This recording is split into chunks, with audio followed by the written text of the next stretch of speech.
أعوذ بالله من الشيطان الرجيم. بسم الله الرحمن الرحيم. إن أصحاب الجنة اليوم في شغل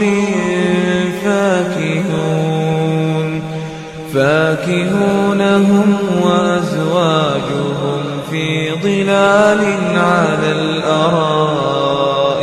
متكئون لهم فيها فاكهة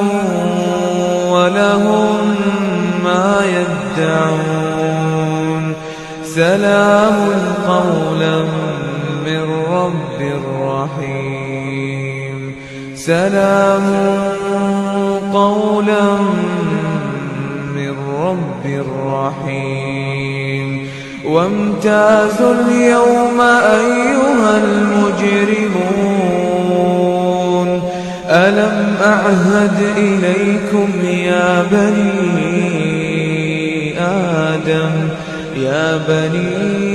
آدم ألا تعبدوا الشيطان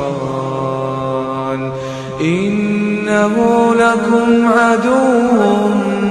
مبين وأن اعبدوني هذا صراط مستقيم ولقد أضل منكم جبلا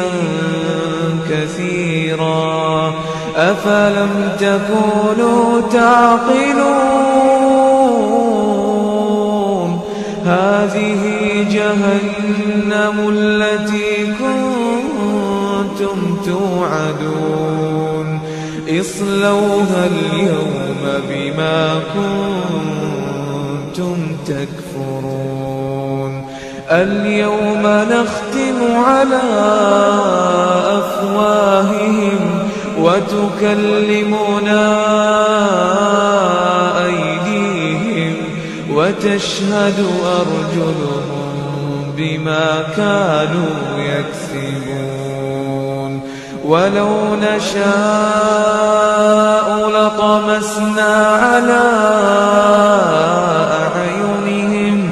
فاستبقوا الصراط فأنى يبصرون ولو نشاء لمسخناهم على مكانتهم فما استطاعوا مضيا ولا يرجعون ومن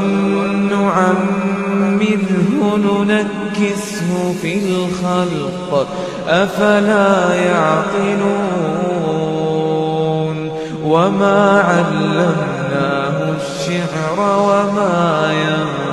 ينبغي له إن هو إلا ذكر وقرآن مبين لينذر من كان